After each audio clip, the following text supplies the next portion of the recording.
Hello everyone. आज हम लोग मुस्लिम लॉ पढ़ेंगे। हिंदू लॉ हम लोगों ने कंप्लीट कर दिया, जो कि आपको इवेंट टर्म्स में मिल रहा है। फर्स्ट पेपर मौलिक विधि का 29वें दिन, मतलब 25, 27, 29 इस तरह के डेज में मिला आपको हिंदू लॉ। अब आपको 31, 33 इस तरह से मिलेगा मुस्लिम लॉ। थोड़ा सा कॉम्प्लिकेटेड होता है, इसलिए हम इसको बहुत प्राइमरी स्टेज से हर चीज़ बताएंगे जो पूछी जाती है। पहली बात, दो धाराएं, दो परिभाषाएं पूछी जाती हैं, वो बता दें।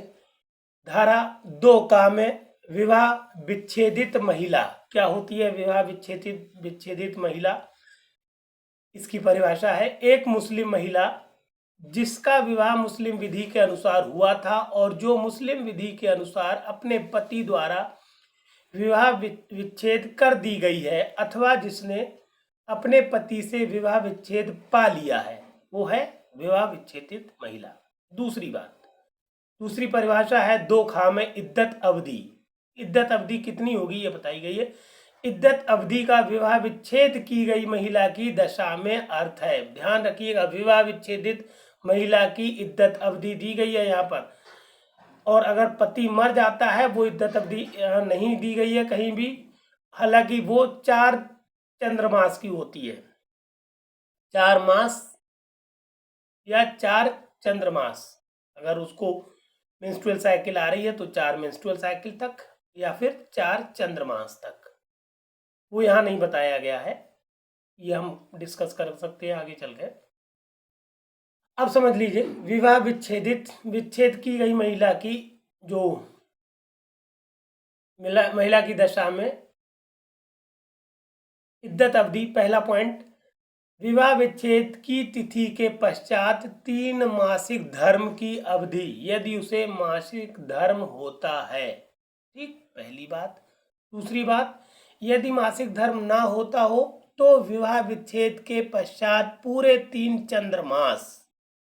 तीसरी बात, तथा के बाद, तथा यदि वो विवाह विच्छेद के समय गर्भवती है तो विवाह विच्छेद और संतान उत्पत्ति के बीच की अवधि अथवा गर्भावस्था की समाप्ति के बीच की अवधि जो भी पूर्वतर हो, जो पहले हो जाए। मतलब अगर वो प्रेग्नेंट है, गर्भवती है, तो या तो वो बच्चे को जन्म दे दे या फिर किसी बीच उसका गर्भावस्था की समाप्ति हो जाती है, गर्भ गिर जाता है किसी भी कारण से, तो वो जो अवधि पहले आ जाएगी तब तक उसकी इद्दत अवधि मानी जाएगी इन अवस्थाओं में। अब हम लोग बहुत इंपॉर्टेंट धारा 3 इसी, क्योंकि धारा अधिनियम चल रहा हमारा विवाह मुस्लिम महिला का विवाह विच्छेद पर अधिकारों का संरक्षण अधिनियम की धारा 3 है। ये क्या कहती है, पहले धारा 3 समझे। मुस्लिम महिला की मेहर अथवा अन्य संपत्तियां विवाह के समय उसे दिया जाना। इसमें एक शब्द आया है मेहर, हालांकि आप लोग जानते होंगे मेहर एग्जैक्टली कई विद्वानों ने, कई जैसे मुल्ला है, इन्होंने अपने अपने हिसाब से डिफिनेशन दी है। संक्षेप में मेहर का मतलब है महिला को छूने की एक धन के रूप में प्रतिकर मेहर कहलाता है। तो मेहर के भी कई एक टाइप हैं, आगे चल के हम इसको डिस्कस करेंगे। तो मेहर, जब अगर मान लीजिए, पहले तो मेहर कई 2 तरह के होते हैं, तुरंत दिए जाते हैं, बाद में दिए जाते हैं। अगर नहीं दिया गया है तुरंत तो मेहर की संपत्ति जो है विवाह विच्छेद के समय उसे दी जाएगी, ऐसा बताया गया है। पहले हम धारा समझे।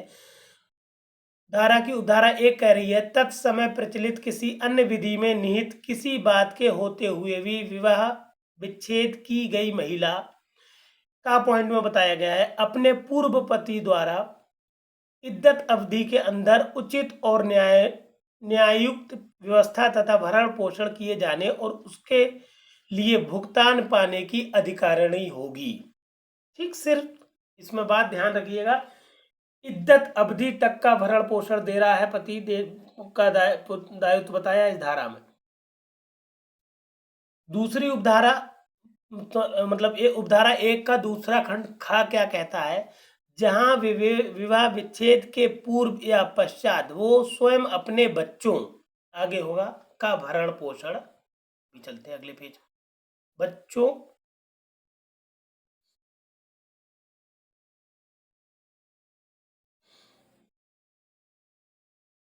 बच्चों का पालन पोषण कर रही है, तो ऐसे बच्चों के जन्म की तिथि से 2 वर्ष की अवधि तक अपने पूर्व पति द्वारा उचित तथा न्याययुक्त व्यवस्था तथा भरण पोषण किए जाने और उसके लिए भुगतान पाने की अधिकारिणी होगी। मतलब जब तक उसके बच्चे 2 वर्ष तक के नहीं हो जाते तो वो उस जिस व्यक्ति ने तलाक दिया है उससे भरण पोषण और उचित व्यवस्था के लिए अधिकारिणी है पाने के लिए। गा पॉइंट क्या कह रहा है, मुस्लिम विधि के अनुसार अपने, एक मिनट, तीसरे पॉइंट पर आ जाइए। मुस्लिम विधि के अनुसार अपने विवाह के समय भुगतान के लिए करार किए गए मेहर के धन के बराबर धनराशि अथवा जो इसके पश्चात किसी समय देय हो को पाने की अधिकारिणी होगी।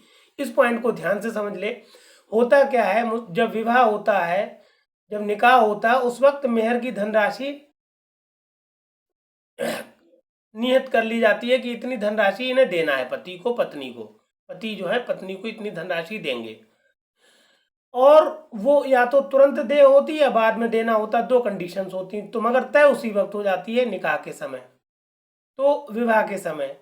तो मेहर की जो धनराशि तय हो गई थी वो, या उसके पास किसी समय, मतलब चूंकि तुरंत दे नहीं थी बाद में देना थी, तो जो भी कंडीशन हो उस मेहर की राशि को वो पाने की हकदार है, अधिकारिणी है।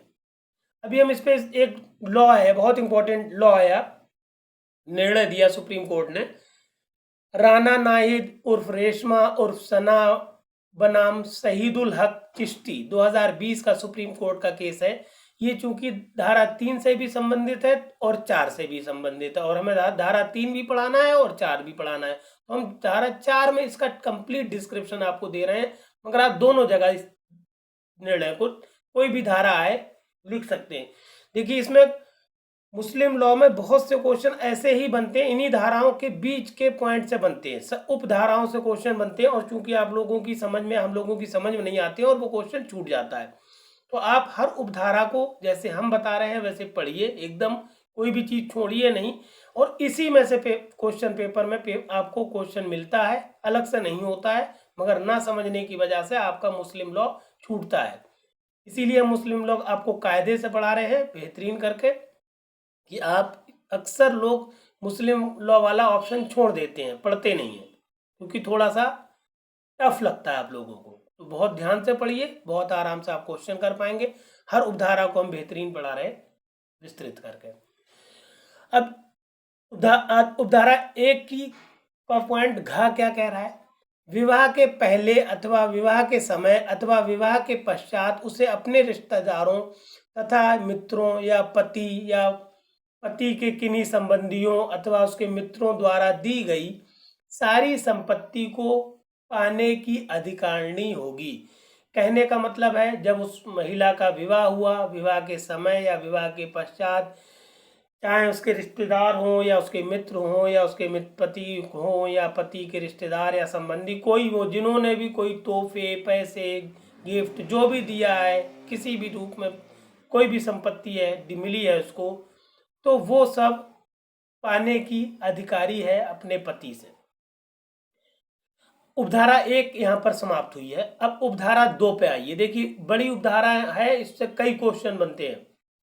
उपधारा 2 क्या कर रही है, जहां उपधारा 1 में कोई धनराशि निश्चित नहीं है, वहां वो स्त्री या उसकी ओर से उचित रूप में प्राधिकृत कोई व्यक्ति उसकी ओर से प्रार्थना पत्र, मजिस्ट्रेट, यहाँ पर जो भी मजिस्ट्रेट होगा उसको वो प्रथम वर्ग मजिस्ट्रेट होगा, हमने ब्रैकेट में लिख दिया है प्रथम वर्ग, मजिस्ट्रेट कहेंगे अगर हम मुस्लिम लॉ में या हिंदू लॉ में, तो वो होता है हमेशा प्रथम वर्ग मजिस्ट्रेट।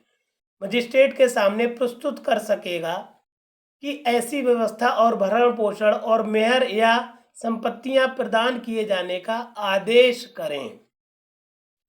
कहने का मतलब है जितनी भी बातें हुई हैं कि उपधारा 1 में कि उसको उचित धनराशि मिलना चाहिए या उसको मेहर की धनराशि मिलना चाहिए या उसको मित्रों से जो संपत्ति मिली है वो सब मिलना चाहिए, अगर ऐसी कोई धनराशि निश्चित नहीं है, जैसे मेहर निश्चित नहीं किया गया या उसको जो संपत्तियां मिली गिफ्ट में या सब उनको निर्धारित नहीं किया जा सकता कि उनकी कीमत कितनी है, तो उपधारा 2 के अधीन या तो वो स्त्री या उसकी तरफ से कोई भी प्राधिकृत व्यक्ति प्रथम मजिस्ट्रेट को आवेदन प्रस्तुत करेगा और सब चीज़ें बताएगा और कहेगा देखिए ऐसी व्यवस्था की जाए जिससे वो सारी संपत्तियां जो अनिश्चित हैं उपधारा 1 में उनको निश्चित करें आप, और भरण पोषण और मेहर ये सब की संपत्तियां प्रदान करने का आदेश करें।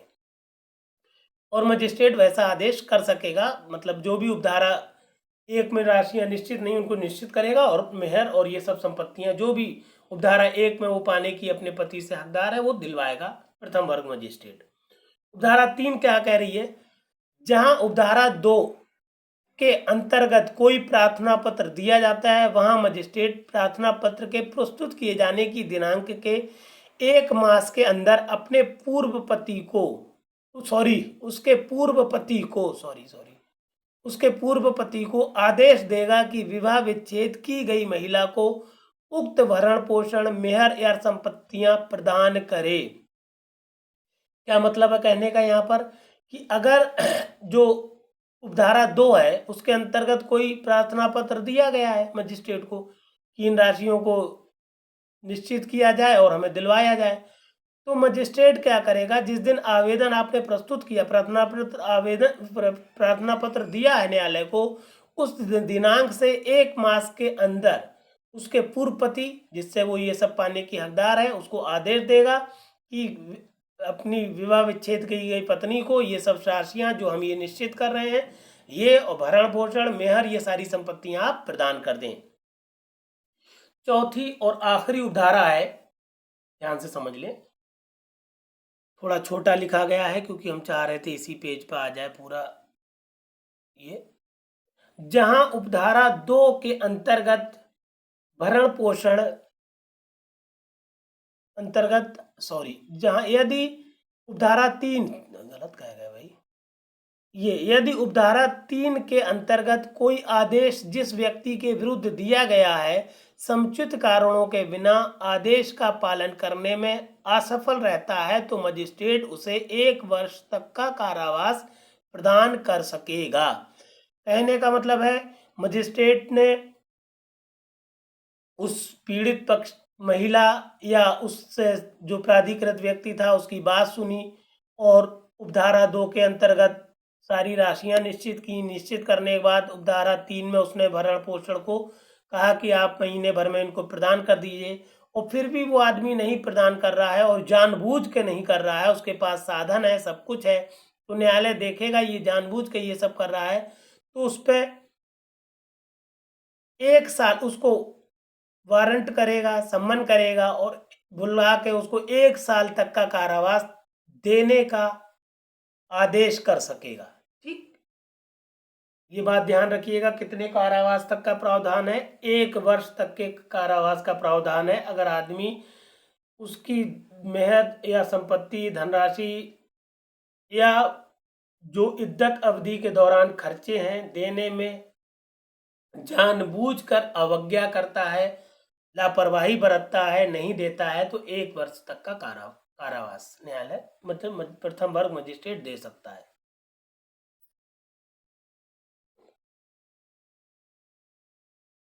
अब आ जाइए आप मुस्लिम लॉ की सबसे इंपॉर्टेंट धारा, हमने लिखा है शॉर्ट में, मुस्लिम महिला विवाह विच्छेद पर अधिकारों का संरक्षण अधिनियम।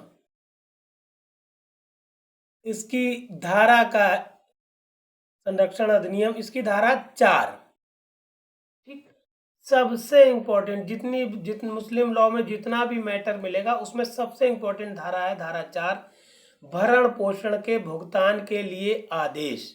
बड़ा विवादित धारा है, सीआरपीसी की धारा 125 से रिजेंबल करते हैं इसको। ठीक, पहले धारा को समझ लें कि कह क्या रही है। पहली उपधारा है इसमें, इस अधिनियम के उपर्युक्त उपबंधों या तत्समय प्रचलित किसी अन्य विधि में किसी बात के होते हुए जहां मजिस्ट्रेट को होते हुए भी होगा, यहाँ शब्द होते हुए भी, एक सेकेंड, कोई बात नहीं, होते हुए भी सही है। होते हुए जहां मजिस्ट्रेट को समाधान हो गया है कि विवाह विच्छेद की गई महिला का पुनर्विवाह नहीं हुआ है और वो इद्दत अवधि के बाद अपना भरण पोषण करने में असमर्थ है, तो वो उसके उन संबंधियों को निर्देश देगा जो मुस्लिम विधि के अंतर्गत उस महिला की संपत्ति दाय में प्राप्त करेंगे। वे उसके समुचित और न्याय युक्त भरण पोषण के लिए भुगतान करें जो वो मजिस्ट्रेट उस महिला की आवश्यकताओं, उसके विवाह कालीन जीवन स्तर और ऐसे संबंधियों के साधनों को देखकर निर्धारित करे और भरण पोषण उसके संबंधियों द्वारा उस अनुपात में दिया जाए जिसमें वे ऐसी महिला की संपत्ति दाय में प्राप्त करेंगे, और ये भरण पोषण उस अवधि तक दिया जाएगा जैसा कि मजिस्ट्रेट अपने आदेश में निर्धारित करे। ठीक, पहले बात को समझ लें। इस पूरी उपधारा 1 को पहले समझ लें संक्षेप में। कहने का मतलब यह है, देखिए मुस्लिम लॉ में जो इद्दत अवधि के बाद जो मेन प्रॉब्लम है वो पति को नहीं विवश किया जाता भरण पोषण के लिए, बल्कि उन व्यक्तियों को विवश किया जाता है जो उस महिला, विवाह विच्छेदित महिला के जैसे भाई हैं, बाप है, संबंधी हैं, जो कि उस महिला की संपत्ति को, यहाँ पर एक शब्द दाय आया है, दाय ही लिखें इसको, दाय में प्राप्त करेंगे। इस शब्द को दाय एग्जैक्टली, हालांकि वर्ड आप दाय ही लिखिएगा। दाय को विरासत कहते हैं, विरासत में जो संपत्ति पाते हैं वो दाय है। हालांकि आप दाय शब्द इस्तेमाल करिएगा, वेयर एक्ट का शब्द है ये, इसी को यूज करना है। अब पूरी उपधारा को संक्षेप में मतलब आप समझ लीजिए कि जैसा कि हमने बताया कि इसमें विवाह विच्छेदित महिला के पति को विवश ना करके उन लोगों को विवश किया जा रहा है जो विरासत में उस महिला की संपत्ति को प्राप्त करेंगे, जैसे भाई बाप वगैरह, ये सब लोग हैं। दूसरी बात, जो भरण पोषण का आदेश देगा मजिस्ट्रेट, वो उस वक्त वो देखेगा कि महिला किस तरह का जीवन यापन कर रही थी विवाह के दौरान, या फिर जिनसे इनको मतलब इनको भरण पोषण दिया जाता है उनका लेवल क्या है, उनका स्तर क्या है।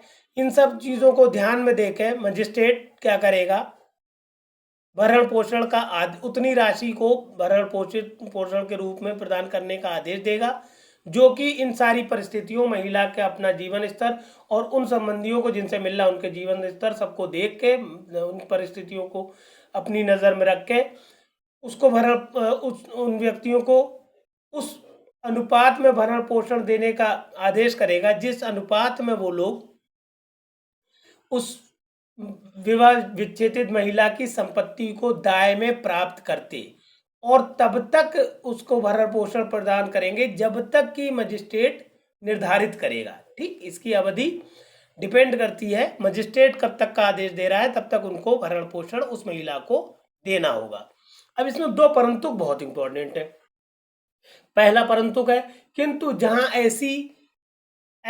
ऐसे विवाह विच्छेद की गई महिला के बच्चे हैं तो केवल उन बच्चों को भरण पोषण प्रदान करने का आदेश देगा, और यदि बच्चे ऐसा भरण पोषण करने में असमर्थ हैं तो मजिस्ट्रेट आदेश कर सकेगा कि उसके माता पिता भरण पोषण का भुगतान करें। बात समझ लीजिए, बिल्कुल क्लियर। कि ऊपर तो पहले वो मुझे बता दिया कि अगर मान लीजिए वो देखेगा कोई संबंधी है जो भी है पुनर्विवाह नहीं हुआ है, तो वो जो लोग दाय में प्राप्त कर रहे थे वो उसका भरण पोषण के लिए उसको राशि दे, धनराशि दे। मगर अगर बच्चे उसके इस लायक हैं विवाह विच्छेदित महिला की, तो पहला अधिकार महिला को है अपने बच्चों से वो भरण पोषण प्राप्त करें। दूसरा, अगर बच्चे इस लायक नहीं है, छोटे हैं या असमर्थ है, तो उसके जो विवाह विच्छेदित महिला है उसके माता पिता भरण पोषण का भुगतान करें। दूसरा परंतु बहुत इंपॉर्टेंट, किंतु ये और कि मजिस्ट्रेट का आदेश दिए जाने पर ऐसे माता या पिता के पास ऐसा साधन नहीं है कि वे भरण पोषण का भुगतान कर सके, और ऐसी असमर्थता अपने सम्मुख प्रमाणित होने पर मजिस्ट्रेट आदेश कर सकेगा कि उसके द्वारा आदेशित भरण पोषण में ऐसे संबंधियों का अंश उसके अन्य संबंधियों द्वारा भुगतान किया जाए जो भरण पोषण प्रदान करने में उचित साधनों वाला प्रतीत होता हो, या ऐसे प्रतीत होता हो, ये ऐसे अनुपात में भरण पोषण प्रदान करेंगे जैसे मजिस्ट्रेट आदेश देना उचित समझे।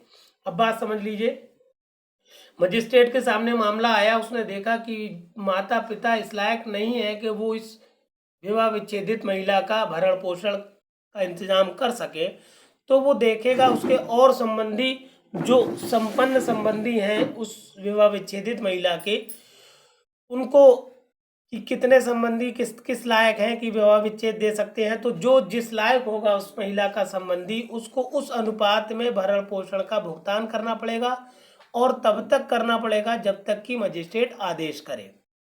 ठीक, पहले बात में बताया था कि जो लोग, सबसे पहले बताया गया कि जो लोग दाय में प्राप्त करेंगे संपत्ति को, वो भरण पोषण का दायित्व उन पे है। फिर बताया कि बच्चों पे है, फिर बताया कि माता पिता पे है।